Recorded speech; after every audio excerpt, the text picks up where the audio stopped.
Hi, welcome to another video. This is going to be a build overview of sort of what I've been working on so far in the Mirage 328 League here in Path of Exile.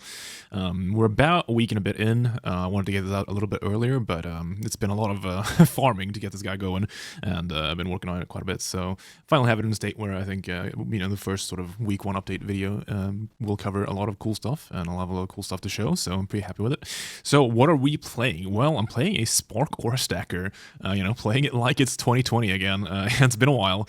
This is an archetype where it has been sort of outscaled and outcrept over the years, where both the aura scaling, like defensive shell and all that, has been power crept by other stuff, and then Spark itself, it just keeps getting slight nerfs every single patch, year after year for some reason, which has amassed into Spark not being that great on its own anymore compared to what it used to be. But we have a new tool this league, and that is the Shrine Belt. So that is the Screams of the Desiccated Belt, as you see on screen here. That can roll, 2 shrines. So of course, everyone knows about this league. It's like the whole new thing. And this can, of course, roll Acceleration Shrine, which is a very cool new tool for Spark. So if you don't know what Acceleration Shrine is, it gives you just normally 50% increased action speed and then 80% increased proj speed as well. And then, of course, you can scale this because there's a shrine, and you can scale this with Source of Shrine buff effect. So there are a few sources of this on gear. You can first of all use Blunderboard for the chest piece. I wouldn't recommend this, but this does give you shrine buff effect, but it's kind of a bad chest piece, and you're giving up a lot by using it, so I wouldn't recommend using that. But you can use the Gull, which is a helmet, which most people know about. But that gives you baseline 75% increased effective shrine buffs, and if you so wish, you can volatile Volorb that in order to get even more out of it, but baseline is 75%. So if you do have the Gull on its own, the Acceleration Shrine instead reads that it gives you 87% increased action speed and then also 140% increased proj speed. The reason why this specifically is so good for Spark, of course, is because Spark, one of the many scalers of Spark is proj speed. You want to get your proj speed as fast as possible with Spark so that they can, skid around and move as fast as possible and get as many overlaps on targets as possible. So it is a way of scaling Spark damage, as I've gone through on this channel many times before. So that is very good. And then, of course, action speed just scales both your character speed and your cast speed. So that scales another avenue of Spark.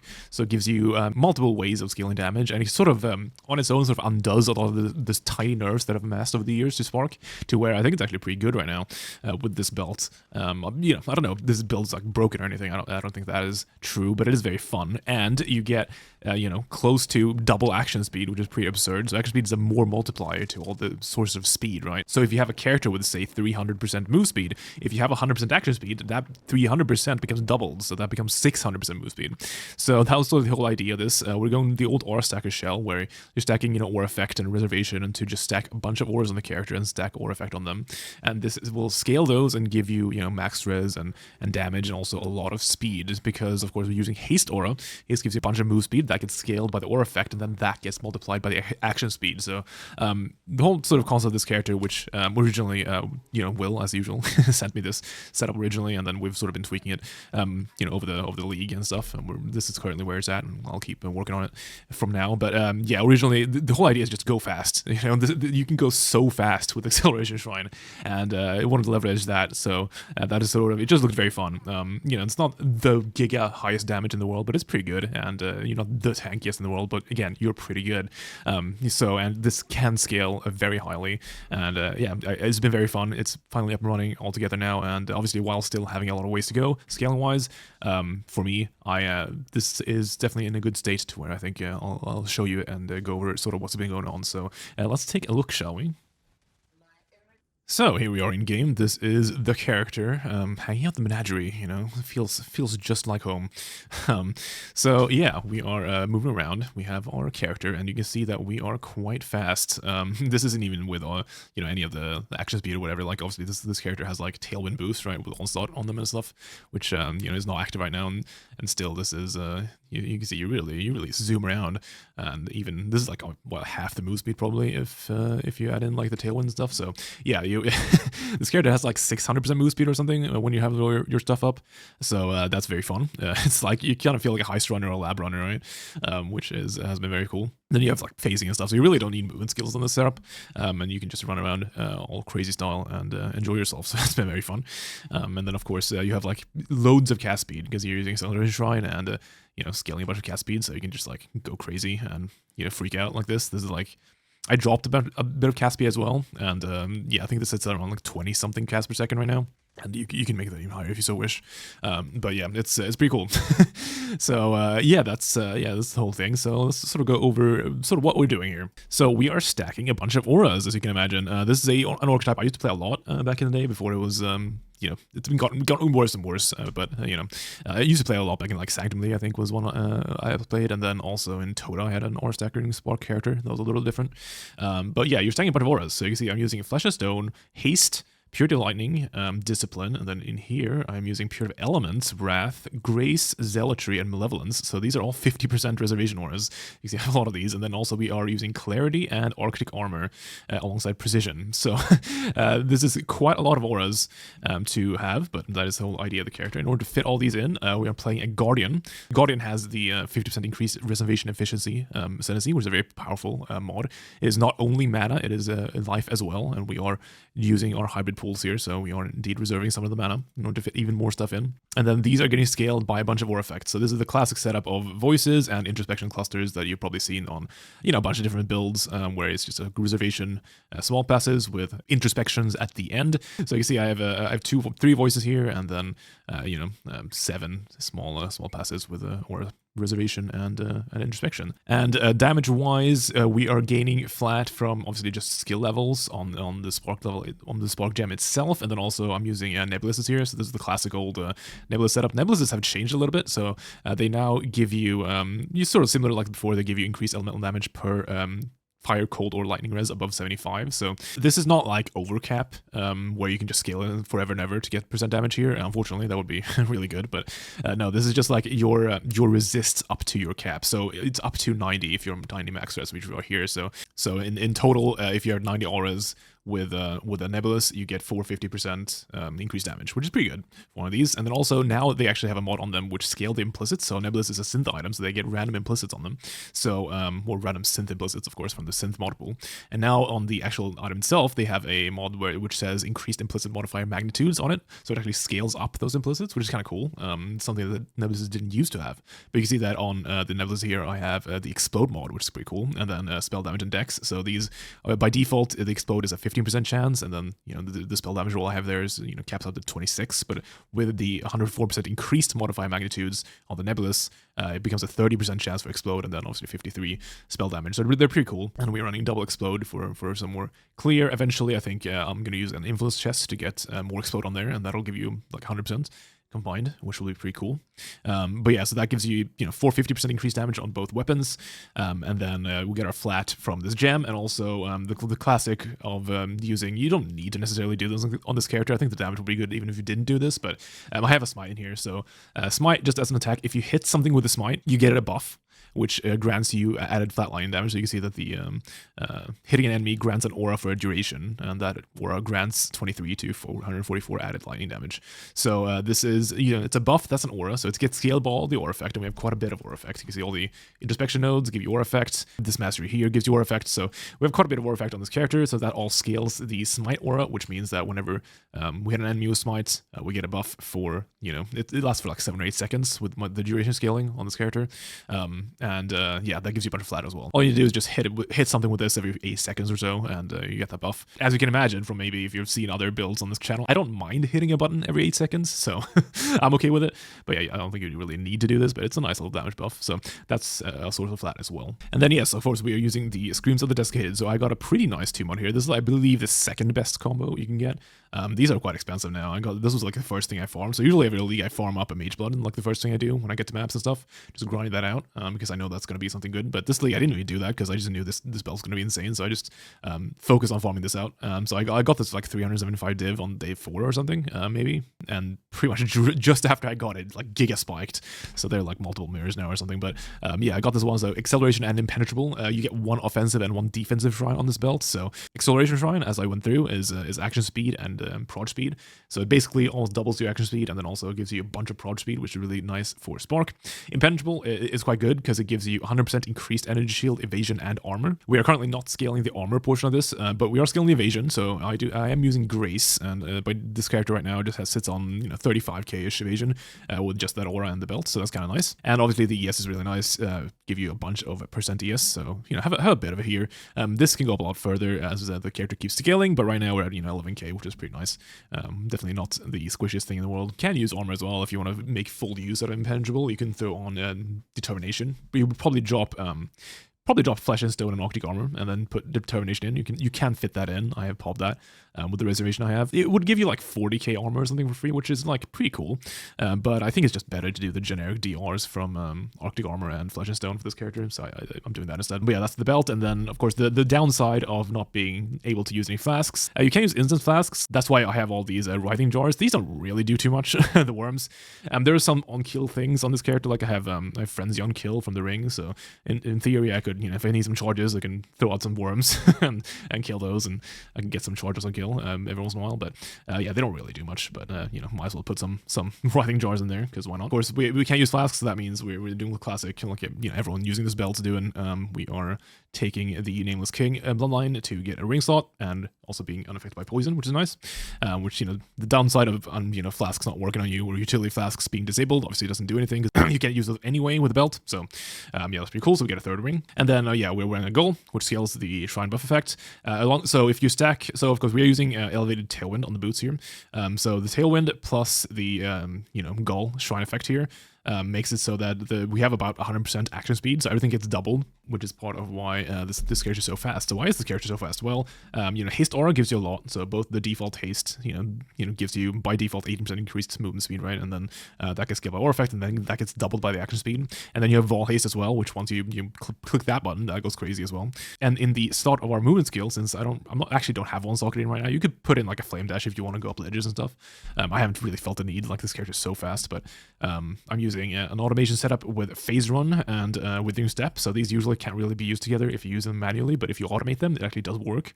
So phase run gives you a bunch of move speed. It turns off whenever you do like anything but just move. But otherwise it's up permanently. Basically, you see that I can just run around forever with phase run here. It'll just recast itself and it'll just be up for permanently. So that's kind of cool and gives you a bunch of move speed. And then withering step gives you elusive, and we also have a guard skill in here with a mortal call, which is pretty cool. So how are the defenses working, if that's how we're scaling the offenses? Well, the defenses, it's not the tankiest in the world, but you can look at the POE and we'll take a look at that after as well. It's not the worst either. It's pretty tanky right now. So obviously we are 90 max res with classic. I'm just doing a melding setup, so I have Purity of Lightning here, which gets a bunch of levels from the sources of gem levels I have, and then also scaled aura effects from the chest Purity of Lightning aura effect here. This scales the max res from Purity of Lightning, so that gives you a bunch. And then obviously we are using melding to make all our resists 90. There is a world where you use triple purity to drop to get 90, so you wouldn't need to use melding that way. That would free up a lot of pressure from res, because it is kind of tricky to cap the res of this character in everything that's not the purity resist. So that could be an avenue, but it's just the character is so socket starved, even with like the imbueds and stuff. It's been kind of rough, so I can't really fit it in. Of course, the best possible shrine belt you could get is acceleration resistance, because that just gives you free 90 max res and caps your resists. It also gives you 90 max chaos res actually, which is kind of cool. But yeah, obviously that belt barely exists, but maybe one day we'll somehow farm one, but I don't think that's gonna happen, but maybe that would be good. And then for like fizz and stuff, obviously we have like 40k evasion, right, or 35k evasion, and then just generic DR sources, so Flesh and Stone with Stance is quite good. It just gives you generically less damage taken from things close to you. That's pretty good. Arctic Armor also very good, gives you fizz damage reduction and fire hit damage reduction when you're stationary, which is whenever you're casting. You can't move while casting Spark, so that means that Arctic Armor works, so it's pretty good, actually. So both of those are just generic damage sources, and then of course we have, pretty big hit pool. So yeah, I'm not doing CI on this character because I kind of just wanted to fit more stuff in, and also not being CI lets you use stuff like Righteous Fire on the character. And we are doing low life, or well, sort of not really, actually the opposite of low life, I guess. The way I'm making sure that chaos doesn't go through and kill me is I'm just using this Grasping Meal mod. So the wording of this mod is very strange. I think if you're maybe not super familiar with it, it might be hard to parse. But chaos damage taken does not bypass energy shield while not on low life. I think the wording on this is really weird. Basically what this means is as long as you're above half health, chaos damage won't go through your energy shield. So it's just like you can reserve life down to half health, and then you're good. Basically it just works like a shav, except that you can't go low life. So we can't use stuff like Pain Achievement. That just won't work because we can't ever be low life, because then chaos damage kills us. But that's fine. Yeah, we're doing that in order to still have some life. That means that we can reserve stuff of our life. So right now I am reserving my Octi Armor and my Clarity and my Precision of the life. So I'm actually doing this with the Arrogance gem. But since you can imbue stuff now with the League, I just imbue it to one of these, and then it applies to all these in the link, which is very convenient. Saves you a socket. Imbues in general, I think, for this character are very handy. It saves you a lot of sockets for a character which needs a bunch of them. So here you can see that I'm saving a socket by imbuing Arrogance. That's pretty cool. And then in the boots here, so this is the automation setup where we have a Withering Step, Phase Run, and Immortal Call. It's really handy here because we can just imbue one of these with more duration, so level 1 more duration here, and that applies to all of these, and all these want more duration, so it's kind of nice. And then, of course, in our damage link, we're using Spock Gloves, and this is our Spock gem, and I am currently imbuing level 1 Pinpoint, which I think is the most efficient imbue. And then the other support gems are Overload and Intensify, which we'll go through in a bit, and then is Inspiration and Greater Spell Kill. So yeah, Imbued's like saves so many gem sockets. I'm getting a lot of them. Like it's 4 extra sockets, right, basically for free here, which is pretty cool. I'm not really using Imbueds at all in the aura setups, so in the helmet here or the body armor. I don't really know if there's something I could imbue here that would actually help. I kind of feel like there isn't, but maybe I'll figure something out eventually. All right, so let's go over sort of White Guardian first of all. So normally, and what we originally were doing in this character was being an Inquisitor. And getting a bunch of her damage that way, which it was kind of necessary at that point because like you need a bunch of crit, right? There's a crit character, and it's kind of hard to crit cap normally. Inquisitor helps with that a ton with the notable. That gives you crit chance for the lowest between your strength and int. And that node is so good for crit capping, like very easily. And then of course you get the damage pen on crit as well, which is very powerful. So that was originally the ascendancy, but then sort of realized that it's actually really easy now for spells to crit cap because we have this support here. So this is Overloaded Intensify. This is kind of a broken thing. Honestly, it's really powerful. So this supports spell skills that gain Intensify. So Intensify is the thing. It's here in the Pinpoint gem. So this is how the Pinpoint gem works. Supported spells gain Intensify when you cast them up to a maximum of 3, and then supported skills fire 1 fewer projectile per Intensify, and then the supported spells lose 1 Intensify every half a second while you're moving or if you're teleporting. This also gives you like more projectiles and more damage depending on how much Intensify you have. So basically, if you start casting, you see this is the Intensify buff right here. It goes up. I mean, so every time you cast, you get a buff. So I have like Omega cast speed, right? So this just caps out immediately at 3, and then it gives you a bunch of more damage. There's this new exceptional support now, Overloaded Intensify. So if we read this, this gives you a stack of Overloaded Intensify for 10 seconds after losing 6 Intensify with supported skills. So when you've lost 6 stacks of it, you get a stack of Overloaded. What Overloaded does is supported skills have plus 1.6% to critical strike chance per Overloaded Intensify. So that's base crit. So each stack, and this is capped at 3 stacks of Overload Intensify, which I don't think is actually mentioned in the gem, which is strange, but yeah, it caps out at 3 of these, so you get 3 stacks of this. So you get 1.6 times 3 to base crit, and then you also get 3 times 55 crit multi when you have all 3 Overload Intensify stacks. So it's you get a bunch of base crit and you get a bunch of crit multi, and it basically makes crit capping super easy to the point where you don't actually need to be Inquisitor anymore because you can just crit cap with just a little bit of percent crit somewhere. So this character is basically, I think it's like 90 something percent crit right now, but it's very close. And I'm pretty much just using like a level 1 precision, and I have like some crit from somewhere. So that's obviously really good if you can support this. So this is when you've lost 6 Intensify, you get 1 stack of this. So if you read Pinpoint, these only drop whenever you move. Normally this would be really awkward because you'd have to like cast and then move and then cast and then move and then do that over and over again. If you just stood still and casted, you would never lose any stacks and you'd never get Overload Intensify. The way we actually make this work is with this one jewel, Deer mode. I don't think I've actually ever seen this jewel before, but I don't really do spell stuff these days much, so maybe that's why. But so this jewel reads that you gain some spell damage, and the spells also have increased crit chance per Intensify, which is actually pretty strong. But then the thing that enables this is that spells which have gained Intensify recently lose 1 Intensify every half a second. So that's why if you look at what I'm casting here, you can see this periodically drop, so it goes down to 2 and then instantly back up to 3 again. So this is what procs the Overload and Intensify, because now even when you're standing still, you're still losing stacks every once in a while, and that gives you the Overload and Intensify. So basically, this setup with that one jewel gives you full stacks of each just permanently, and it works super well. And that means that you get all that base crit, all that multi, and that makes this support gem really powerful. And that gives you all the crit you need, which means that we can swap out of Inquisitor and just steal the pen node. So that is the thing I'm stealing. So Forbidden Flesh and Flame for Inevitable Judgment. That is the critical hits ignore monsters elemental resistance node from Inquisitor. So I'm just stealing that one. So you just yoink that, and then I went Guardian. Normally on Inquis, I would just yoink the Unwavering Faith node, but now, of course, we can just spec it. It also gives you Radiant Faith, not a huge amount since we're not really second mana or anything. This doesn't do too much, but you get a little bit of max ES, which is nice. It also gives you Harmony of Purpose, which is actually kind of fun. So, of course, since we are stacking Shrine buff effect a little bit, I mean, not really stacking, but we're using Egal, right, which gives you 75% increased effect and also 50% increased duration of Shrine effects. Having this Harmony of Purpose on is actually pretty good. So you can see that right now when I'm in here, you can see these Shrine buffs go off here. And these last four, I think, since I'm using Runegrafted with Warped here, so this makes them expire 30% slower. I think each one lasts around 40 seconds, which is pretty good, and you get a new one every 10 seconds, right? So it's pretty good. There's some proper good shrines you can get, and it's not actually that terrible of a thing. And, it's also pretty fun. We are scaling a bit of duration as well, like that's the thing on this character, because, so, the cool part about Spark, if you're unfamiliar with Spark, is that almost every vector imaginable scales Spark somehow, which is why originally it was so good. It's been nerfed and nerfed and nerfed, and these days it's not amazing of a skill, I wouldn't say. Without the belt, but because it scales projectile speed, because of course every 0.1 seconds or whatever a Spark can hit, so the more projectile speed you have, the more overlaps they will have on one target. Also, they scale by duration, because the longer a Spark projectile is alive, obviously the more likely it is to hit a target, because it just moves around randomly. So more duration is functionally more damage because of that. So duration is an avenue of scaling damage. So you can see I'm taking some duration nodes here, and this duration mastery for more skill effect duration. I'm also using Malevolence.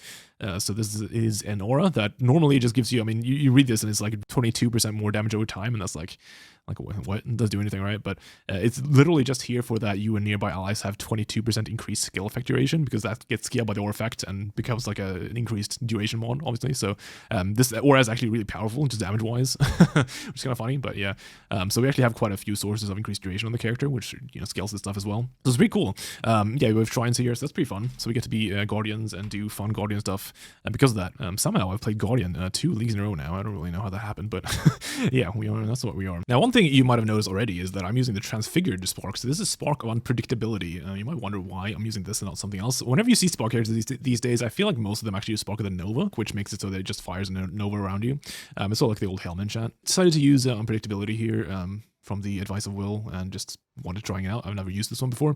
So what this does is it launches unpredictable sparks, which both move randomly and have large differences in speed and distance until they hit an enemy. So this means is obviously you can sort of see the effect here. Each projectile has like varied move speed.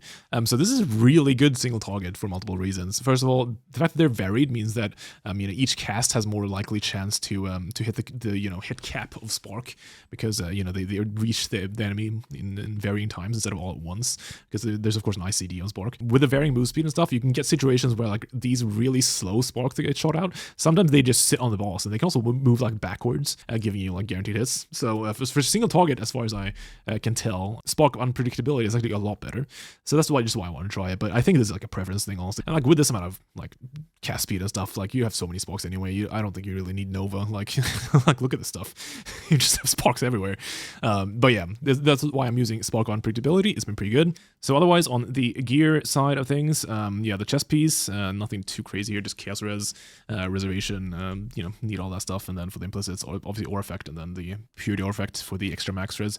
Very important we get to 90 max res on this character, because of course Nebulouses, they scale from your capped resists, so you get a bunch of percent from being at 90, so being sub 90 is pretty bad, loses a lot of damage. Rings, mana is an issue with this, especially when you're casting this quickly, so we need to solve mana, so there's a fair bit of investment in mana right now. I have a reflected ring here, which gives minus 12 flat, and then this gets reflected, of course, and then I have just crafted minus 7 on the other one, which is not reflected, and then on this I also have 7% reduced from the Unveil and prefix there, so that gives you a little bit, and then I'm specking into these 3 nodes right here, which give a bit of reduced costs as well. And this makes this manageable with the mana regen I'm getting from Clarity, makes it so I can stay in this. But yeah, it is tricky. Eventually, you'd probably want this to be reflected, this ring here, to get even more minus flat, and then you can maybe drop some stuff. But yeah, I want to solve that elsewhere, because these are kind of inefficient nodes in general. So eventually I want to drop these and try and get that elsewhere. But for now, this is what I'm doing in order to solve that. So it's a thing with self-cast these days. So we're also doing charge stuff on this character. We have some charges. I'm not necessarily generating frenzies, but I'm generating the other ones. So I've gone through different ways of generating charges on this character. Right now, I'm generating power and endurance charges. So endurance charges I'm generating via enduring composure. So this one right here, where you gain 1 endurance charge every second if you've been hit recently. You can also just get it from the tree over here. It's kind of interesting. So I used some of the new currencies which can change enchantments on cluster jewels. So refracting fogs, I believe they're called, from Delhi.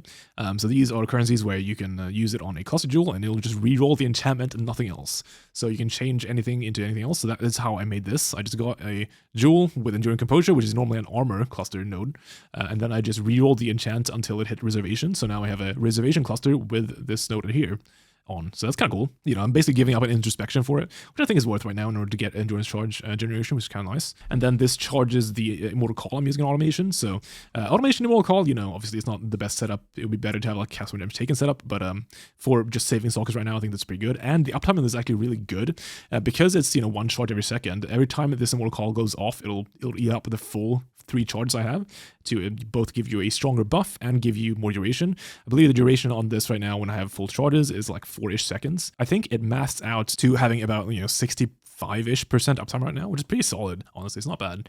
So I think it's kind of nice to have this sort of setup going here. So yeah, that's where I'm getting endurance charges from. Power charges. So normally I was just using Assassin's Mark and using that to generate power charges. However, I swapped that around a little bit. So I hit this Misted Ring recently. So you can see that this has the Unveiled suffix there for +1 minimum frenzy. So normally I just didn't have any frenzy charges because frenzy charge generation is actually kind of tricky. I guess I could have done like Blood Rage or something, but it doesn't sound super cozy. But yeah, so I got this where it kept the chance to gain frenzy charge on kill. So what I'm doing now is since I'm using a Militant Faith here, which gives me Inner Conviction, which gives me 3% more spell damage per power charge, which is pretty good. It gives you quite a bit of damage. It also makes it so that you gain power charges instead of frenzies. So that means that this thing that gives you 8% chance to get a frenzy on kill instead gives you power charges on kill. So what I'm doing right now is I'm just relying on that in order to gain power charges, because I'm not really doing like big bossing content with this character or anything. I'm mapping. I'm a map grinder, so we're always killing things. So this is always up. So this is how we're generating power charges, and then frenzies. I'm not generating frenzies, but I have, since this is reflected and this gives +1 minimum. So I have 2 minimum charges. So we're always at 2 frenzies, which is quite good. Gives you a bunch of speed and damage. I actually do want to take some of these additional charges. These are very powerful with this setup right now. So I have one I can take here for 2 points and one I can take here from 2 points. I think what I'm going to do is whenever I upgrade these voices to 1 passives, which is obviously a thing I need to do eventually, those points will just go into, at least 2 of those points will just go into a +1 charge, and that'll be really nice. Like I think this +1 power charge now is like 10% more damage or something, which is pretty potent. For the amulet, we're doing a focused amulet. I got really lucky with the reflection on this. I actually reflected another one, but then I traded it for this one with someone who has a similar one.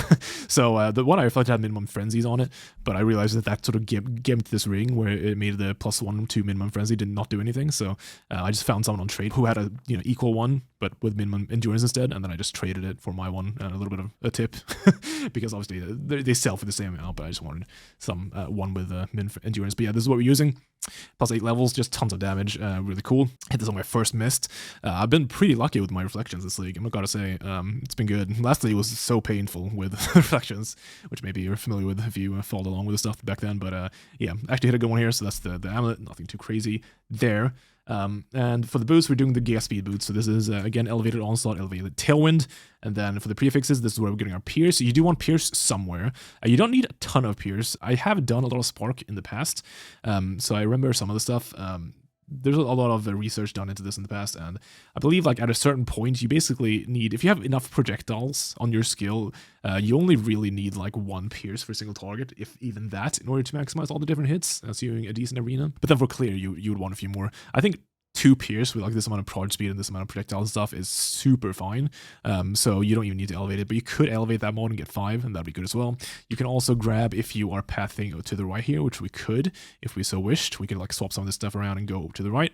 And then we take the cluster here for voices, and then you can take this here for 3 pierce, and then also get the prod speed mastery, which is pretty good. It's a good avenue of getting pierce, but I'm currently getting off the boots, and then, obviously getting some move speed and stuff. The divine on these boots is actually awful. I gotta try and fix that at some point, but dude, divining these boots is so awful, just in general. But yeah, that's for the boots. Gloves, yeah, we're doing spot gloves. I have a crafting video on this. I'm trying to edit together. Sorry for the delay. This was made a while ago, but I'll get it out for those of you interested. But crafting process of these really hasn't changed. But yeah, these are good gloves.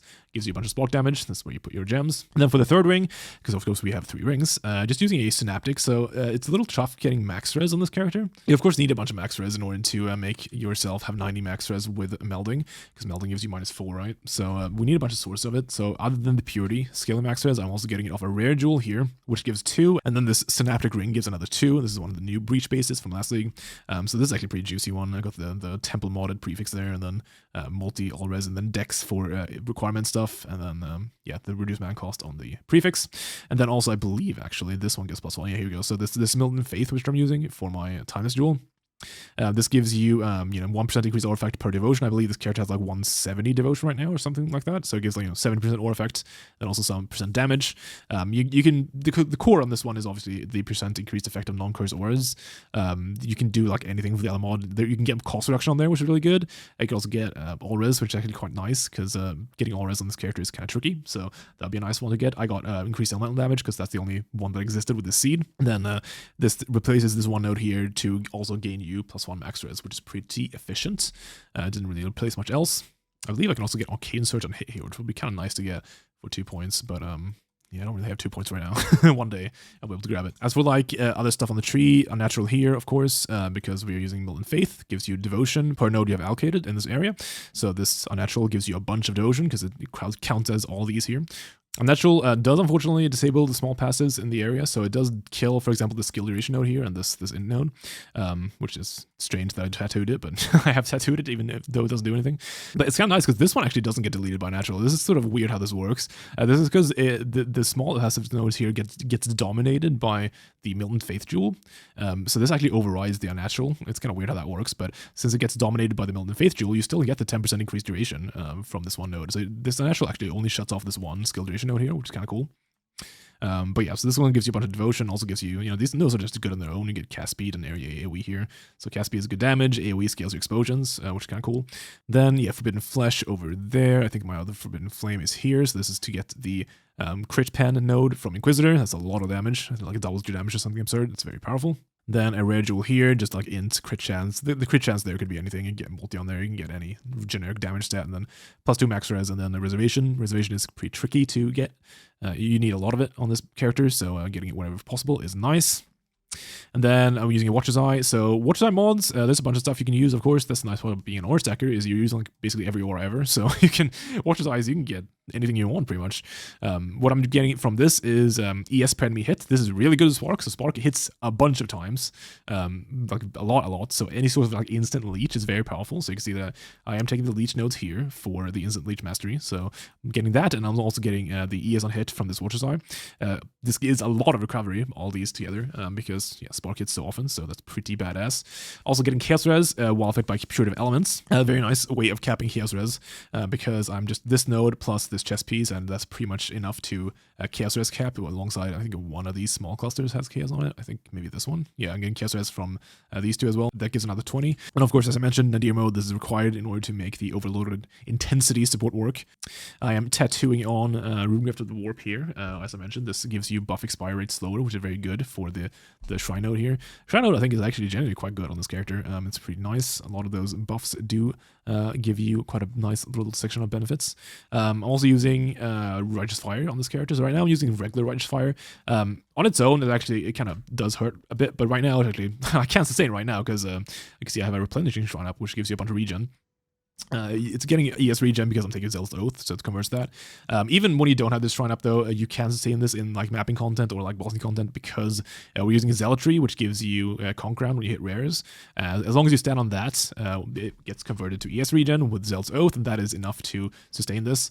But just normally, out in like hideout, whatever, when you don't have the replenishing shrine, this will take you down. But if you don't like that, you can also use the Alt Qual Righteous Fire, this one here, of Arcane Devotion. This one scales its damage off of your mana instead of your like health and stuff, so it actually does a lot less mana burn, or it does a lot less like damage to you, which is pretty nice. This, however, it doesn't give you a more spell damage multiplier like Righteous Fire does. It gives you more cast speed multiplier, so it's a little bit less damage overall than Righteous Fire, just regular, but it's still very good. So you can just, if you don't want to bother with how much this normally degens you when you don't have a shrine buff up, you can just use the Arcane Devotion and be super good. This one, it just does basically no damage to the character.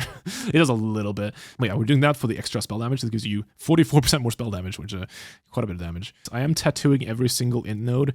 Int has been nerfed this patch, as I'm sure you're aware. They now make it so that 10 int give you 1% ES. I believe that was half of that before, so 5 int used to give you 1% ES, so it's a lot worse for percent ES, which makes these tattoos better and better. So yeah, I'm just tattooing every single int node into percent ES, which gives you a little bit of buff. It gives you, like, each one gives you a bit of ES, so it's pretty good. I probably should tattoo some of these strength nodes, but I think I actually need the strength right now, so I'm not actually doing that. I used to stack way more into strength, obviously, when we were an Inquisitor, and we got our crit from scaling strength and int, but don't no longer need to do that, so that's pretty good. Otherwise, the path tree is like pretty normal. It's just like you path through a sign area for the melt in the face stuff, and then you know, you have your voices. These will eventually get upgraded to 1 passes, but I'm not there yet. But I'll, you know, start farming that up. All right, so here is the POB of the character. You can see the numbers here. So we're seeing it assuming a max amount of hits, and this is with Vol Haste up right now. So this is obviously assuming full burst. This is, you know, if everything hits, the cooldown on Spark hits, then you get 630 million DPS, which is pretty good. This obviously isn't realistic. This is not usually what happens unless it's very ideal situations, like, you know, a Maven fight or something. But, you know, you can assume some percentage of this. But this is just like, obviously, to get a number in. I'm not saying this is necessarily the damage all the time, but yeah, it's not bad. Each spark is, you know, 3 million. I'm assuming like a 20 shock, I think. Yeah, I'm assuming 20 shock, which I think is fair enough. Yeah, that's pretty good. And the tank numbers, they're pretty nice. It's not terrible. You know, Fizzmax hit, obviously not the highest, but like these numbers are respectable. You know, a little bit more susceptible to chaos damage, but that's of course always going to be the case with these sorts of characters. If you ever find the Excel Res Shrine belt, Res Shrine is actually just generic all max res, so it will actually give you 90 chaos res as well, so that'd be kind of cool. But yeah, good luck finding that one. But it's not like you really need more than this anyway. And then of course we also have our immortal calls. This is without it, so if you toggle the immortal call, you get big numbers, and this has, you know, as I said, 65-ish% uptime, so it's not bad at all. But yeah, it's pretty cool. So obviously, you know, it's not super broken or anything. It's not like a broken build, but I mean, you're sitting at 600% move speed, so like, it's just so zoomy, and you have good damage, and you're pretty fat. It's not bad. It's a very fun shell, I think. It's one of the, I don't know, it's a good way of using the Excel Shrine belt, at least, I think.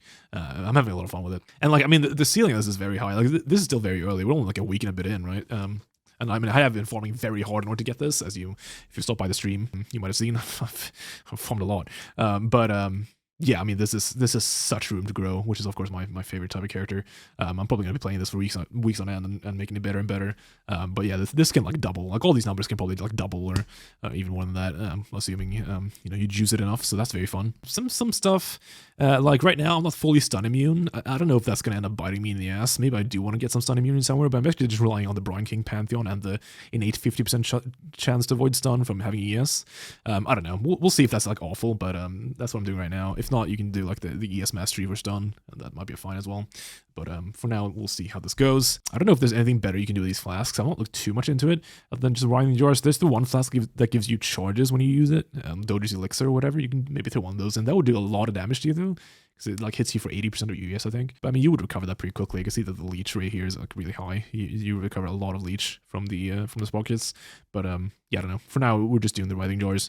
There is an argument to be made for like using a Death's Rush on this sort of setup, like instead of the third ring. Right now, I need the third ring for mana, but assuming I solve mana, I could definitely see a world where you replace you know, the third ring for Death's Rush, because I mean, you have a reliable source of on kill now with all these writhing jars. Even single target Death's Rush would be active, and you just have permanent adrenaline, which is like pretty cool. So here's adrenaline. Like, you see sort of what it does. It gives you a bunch of physio, or it gives you a bunch of damage, and it makes you even faster. So yeah, adrenaline is sort of, it would be cool. And that would probably be worth a ring salt, so that could be a thing to do. But I can't really fit it in right now, but eventually that might be an avenue. You could also go like, Nebulas are nice because you can scale the explode, but you can just go like, you know, you can make a mirror weapon for this, and that would be more damage than Nebulas. Just like some scepter with a bunch of gem levels and multi and cast speed and stuff on it. That would be probably like 10 or 15% more damage than Nebulas, I would imagine. Maybe, yeah, somewhere in that range, I think. So that could be an avenue if you want to go Giga. For now, though, I think that was pretty good. These, unfortunately, have spiked a lot. They weren't that expensive when I got them, but nowadays they are, and they're quite a lot. So, but I mean, of course, you can just drop the explode. You don't need explode on these. Explode is just explode. Yeah, I think that might be it for this initial overview of what I've got going on. So far, I'm really having a lot of fun with it. You know, it's not some groundbreaking thing. It's basically just the Ore Stacker shell from Days Gone, but you know, that's I think that's very fun. I used to play this a lot, and it's fun to do it again. I think it generally is quite good now, because, you know, Excel Shrine, just having permanent Excel Shrine is just so busted for Spark. It's kind of cool. I'm having a lot of fun. It's very zoomy. You know, I feel like a lab runner all the time doing these maps, and that feels good. So yeah, that's cool. And anyway, I think that might be it for this character. I hope you enjoyed. We'll do more videos in the future. I'm sorry for the delay. I'm trying to do like more consistent streaming, and that has, you know, it's just me working on this. I don't have like an editor or anything, so it's all me doing this. So it's hard to balance that stuff. I'll get better at it though, eventually. But for now, I'm pretty bad at balancing both the streaming thing and the YouTube thing. But yeah, I have a crafting video of the gloves, like these mirror spot gloves. This will have a video once I get to editing it, but that shouldn't be too far from now, hopefully. So that'll be coming out. And then we'll do obviously more as I keep upgrading this character. And I'm also always live on Twitch if you want to check that out. It's just SebK94. It's pretty fun times. A little bit unhinged sometimes, but that's okay. It's also a good time. Yeah, cool character, cool league, having a lot of fun. I'm gonna be, you know, I'm gonna keep grinding, and I'll see you guys in the next video. Thank you very much. Bye bye.